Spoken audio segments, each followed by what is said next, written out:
So right, ఒకసారి మళ్ళీ వస్తాను. నిజామాబాద్కి సంబంధించి కార్పొరేషన్ కూడా చూసుకున్నాం కాబట్టి 60 డివిజన్లో 37 డివిజన్లకు సంబంధించి అక్కడ బీజేపీ లీడ్ కొనసాగిస్తోంది. మొత్తం పోలైనటువంటి పోస్టల్ బ్యాలెట్ ఓట్లు 1524, బీజేపీకి 755, కాంగ్రెస్ కి 400 పైచిలకు, బీఆర్ఎస్ కి కేవలం 67 ఓట్లు మాత్రమే, ఎంఐఎం కి 97 ఓట్లు. అంటే సుమారుగా బీఆర్ఎస్ పార్టీ ఎంఐఎం కంటే తక్కువ ఓట్లు పోస్టల్ బ్యాలెట్ నమోదు చేసుకుంది. సో కమింగ్ బ్యాక్ టు మనం ఇందాక మాట్లాడుతున్నాం సార్, జనగామలో 30 సీట్స్ సార్. దాంట్లో 16 మ్యాజిక్ ఫిగర్ అయితే కాంగ్రెస్ 12, బీఆర్ఎస్ 13, అదర్లు ఇండిపెండెంట్లు 4, 1 సిపిఐ ఇక్కడ ఒక దగ్గర హంగ్ ఉంది. కేసముద్రంలో కూడా హంగ్ ఉంది. 16 మొత్తం సీట్లు 9 హంగ్. ఒకసారి నిజామాబాద్ గురించి మన చర్చ కంటిన్యూ చేద్దాము. ముఖ్యంగా చెప్పాలంటే నిజామాబాద్ లో బీజేపీ అనేది చాలా ముందంజలో ఉంది. అయితే ఇదేమి కొత్త ట్రెండ్ కాదు.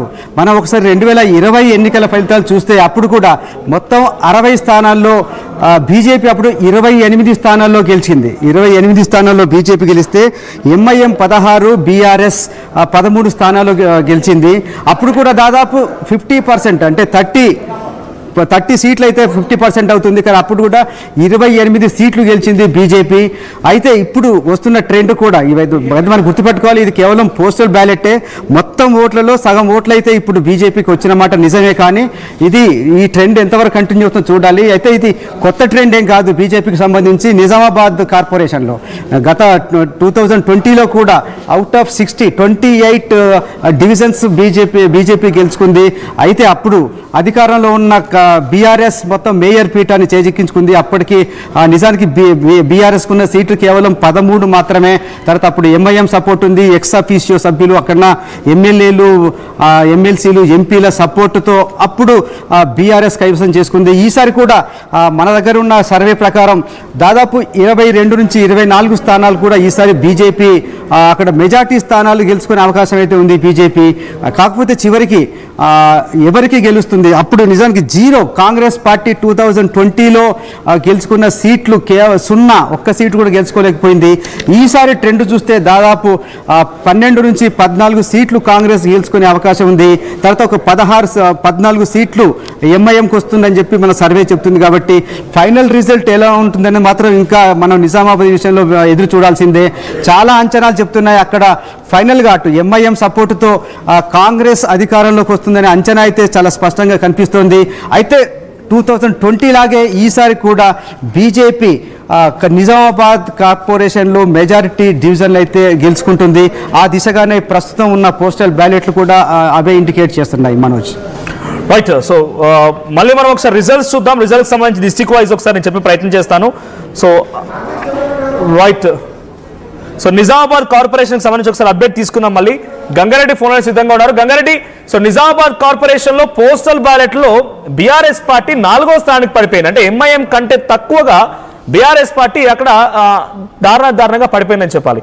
దీనిపైన నాయకులు ఏం చెప్తున్నారు? ఇంత దారుణంగా 4th ప్లేస్కి పడిపోవడాన్ని ఎలా చూడాలి?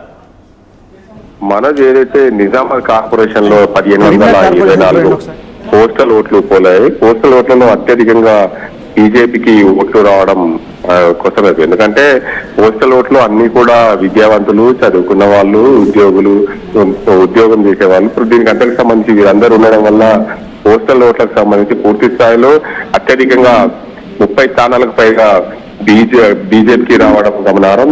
కాంగ్రెస్ పార్టీ కూడా అదే కోవలో కూడా నడుస్తున్న పరిస్థితి. ఎందుకంటే కాంగ్రెస్ పార్టీకి కూడా 489 పోస్టల్ ఓట్లు వచ్చిన పరిస్థితి ఉంది. ఈ పోస్టల్ ఓట్ల అన్నింటికి సంబంధించి చూసుకుంటే పూర్తి స్థాయిలో నిజామాబాద్ ఈ పోస్టల్ ఓట్ల పైన అంచనా వేస్తే మాత్రం నిజామాబాద్ నగర కార్పొరేషన్ లో పూర్తి స్థాయిలో బీజేపీ కైవసం చేసుకుంటాయనే కోణంలో కూడా చర్చ అయితే బయట ప్రజల్లో నడుస్తుంది. కానీ ఇక్కడ భిన్నమైన పరిస్థితులు ఉన్నాయి. పోస్టల్ ఓట్లు కేవలం కాంగ్రెస్ పార్టీకి 476 వచ్చాయి, బీజేపీకి 755 వచ్చాయి, బీఆర్ఎస్ కు 67, బీఎస్పీకి 5, ఎంఐఎం కు 95, సిపిఐకి 1, సిపిఎం కు 1, అదేవిధంగా ఫార్వర్డ్ బ్లాక్ పార్టీకి 10 వచ్చాయి, జనసేనకు 6, ఇతర పార్టీలకు 1, ఇండిపెండెంట్లకు 7, నోటాకు 29. మొత్తంగా 1524 పోస్టల్ ఓట్లు పోలైన పరిస్థితి. ఆ పోస్టల్ ఓట్లను బట్టి చూస్తే మాత్రం ఖచ్చితంగా 60 డివిజన్లలో అత్యధికంగా బీజేపీ పార్టీ వస్తుందనే కోణంలో కూడా అంచనా వేసుకోవచ్చు. కానీ ఇక్కడ పరిస్థితులు మాత్రం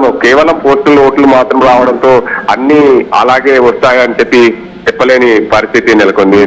మనోజ్, మొత్తానికి ఇటువైపు నిజామాబాద్ జిల్లాలో చూసుకుంటే ఉమ్మడి నిజామాబాద్ జిల్లాలో ఇప్పటికే భీమ్గల్ మున్సిపాలిటీ కాంగ్రెస్ పార్టీ కైవసం చేసుకుంది. అదేవిధంగా మరోవైపు కామారెడ్డి జిల్లాలో బాన్స్వాడ మున్సిపాలిటీ కాంగ్రెస్ పార్టీ కైవసం చేసుకుంది. అదేవైపు మరోవైపు పిచ్చుకుందా కూడా కాంగ్రెస్ పార్టీ కైవసం చేసుకున్న పరిస్థితి నెలకొంది. ఎల్లారెడ్డిలో కూడా పూర్తి స్థాయిలో కాంగ్రెస్ పార్టీ కైవసం చేసింది. ఎందుకంటే మొత్తంగా ఇటు కాంగ్రెస్ పార్టీ గతంలో ఆర్టీవీ ముందే ఎగ్జిట్ పోల్ చెప్పింది, ఖచ్చితంగా అన్నిటికీ అన్ని 7 మున్సిపాలిటీలు కాంగ్రెస్ పార్టీ కైవసం చేసుకుంది. నిజామాబాద్ కార్పొరేషన్లకు కూడా కాంగ్రెస్ పార్టీకి 20 సీట్లు వస్తాయని చెప్పి ఆర్టీవీ ముందే చెప్పింది. అదే కోణంలో కూడా బీజేపీ సింగిల్ లార్జెస్ట్ పార్టీ ఉంటుందని చెప్పి ఆర్టీవీ చెప్పింది. ఎంఐఎం కు 10 నుంచి 15 స్థానాలు వస్తాయని చెప్పి ఆర్టీవీ ముందే ఎగ్జిట్ పోల్ లో చెప్పిన పరిస్థితి. అదే కోణంలో అదే విధంగా కూడా పూర్తి స్థాయిలో ఎన్నికలు కౌంటింగ్ సంబంధించి కొనసాగుతుంది. ఆ కౌంటింగ్ సందర్భంగా 60 డివిజన్లు ఉంటాయి. నిజామాబాద్ కార్పొరేషన్ 60 డివిజన్లో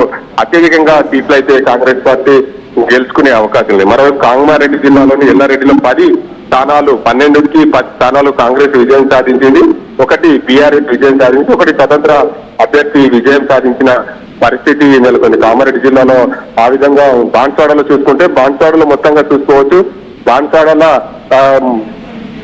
మొత్తంగా 19 స్థానాలు ఉంటాయి. 19లో 10 స్థానాలు కాంగ్రెస్ పార్టీకి వచ్చింది, బీజేపీకి 3 స్థానాలు, బీఆర్ఎస్ కు 1 స్థానం వచ్చింది, ఎంఐఎం కు 1, ఇండిపెండెంట్ కు 1.